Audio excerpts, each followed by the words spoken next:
From just being here for like the last hour or so, I get the sense that you're very disciplined. Maybe that's the wrong assumption, but you seem very disciplined to me. Do you ever procrastinate? And I'm sure you do, but if so, what are some of the things you catch yourself doing that you're like, oh, you know what? I'm procrastinating. This isn't real research. This isn't working. And how do you combat that?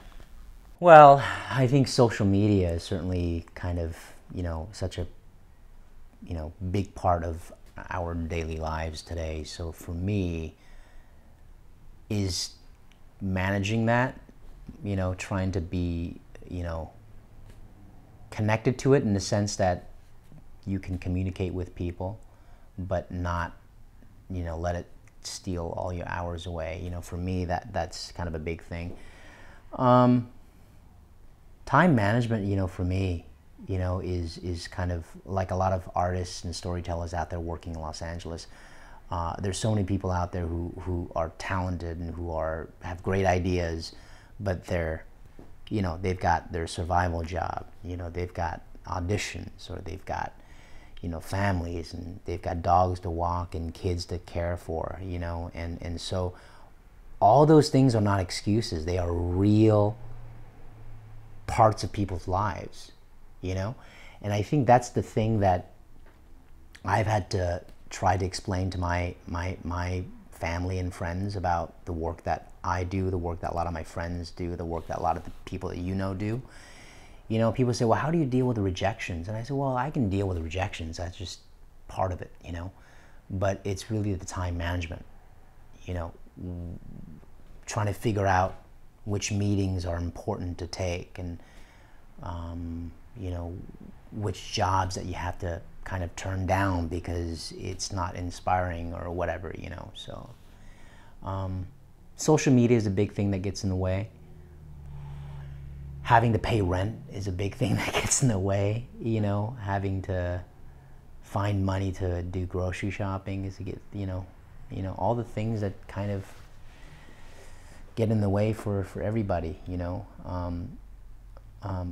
but I think this business is especially kind of unique in the sense that you have to kind of go out there and create your own path, which is what Melissa has done, and I think I'm so proud of her, is that she is a talented actress, and she's, been around, but there was something about that kind of complacency that she just was not happy with, and I think, and that's what I think another reason why we connected.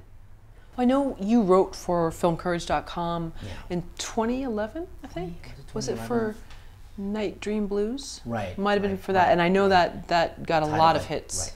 Right. It did very well, and I think part of it was too, you were very open about a lot of things, and one of the things you said, and I'm paraphrasing here, is that you would go after these little bit parts with a lot of zeal and zest, and really go after things, and then you realized you were sending the message to yourself that you weren't worth more, or maybe I'm reading too much into it, but that you decided you really wanted to step it up, because in terms of going after bigger things, because you were sending the message to yourself, the universe, that I'm only worth these little bit things. Right.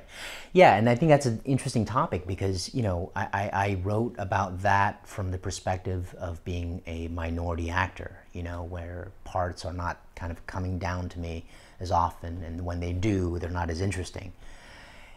And something that we wanted to attack in All I Want, the feature film, is that Melissa, as a woman, how often, even in today's kind of like, landscape of filmmaking, to have a strong female protagonist is unfortunately still rare, and so that was something that she was up against, and so we connected on that as well.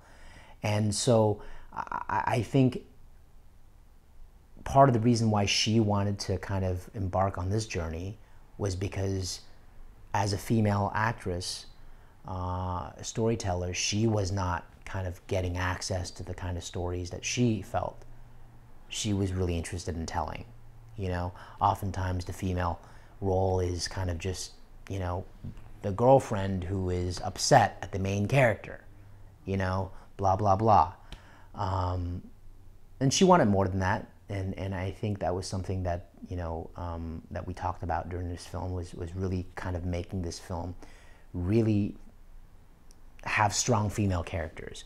And so this film is special in the sense that it's got a strong ensemble across the board, but it's got a really kind of an interesting, a female kind of energy, in a sense that there is this, you know, there is this storyline about all these different female characters that I think is really prominent, that I really enjoy. What about for you, though? When you made that decision, whether it was 2011 or whenever, where you said, you know what, I want to only have a certain standard for myself, and it's not, and I'm putting words in your mouth here, but so please stop me. It's not that you feel maybe that you're better than that, but that you want more. Right. Personally, emotionally, career-wise, all these things. Yeah. How was that when you would maybe, let's say I don't know how you choose your roles or how you choose what you want to write, but that you would use this test and say, I don't know if that's the level I want to be at. How did you start deciphering that? Aside from this project, I mean, like just in general, because obviously that led to this project. Right. I think it's an ongoing kind of process. I don't think it happens overnight. You know, I think there are a lot of moments where for me, there were a lot of moments where I knew what I didn't want, knew what I wanted. And then there's this kind of, you know, part of this phase of negotiating that, you know, I mean, if I want to write that, you got to go through all the work of writing the script, and then you got to go through all the work of raising money. And then there's all these kind of voices in your head that say, no, just that's too much work, you know? And so there's definitely that phase. And then, you know, after I don't know how long, and then you start to, for me, I started writing in theater. And so the journey was very long. You know, I started writing in 2004, you know, and I've written, you know, several plays that's been produced. And so my kind of quote unquote playground of figuring out my voice, my instrument, started in the theater, you know, and then went through short films and feature films. And so I think, you know, after you've gone on so many auditions for one line, you know, for a character that might be cut out during editing, you start to kind of lose interest because you have a bigger story that you want to tell, you know? So, I don't know, I think it happened over years. You know, happened over years of realizing that I wanted to take, you know, more control over the stories that I was involved in.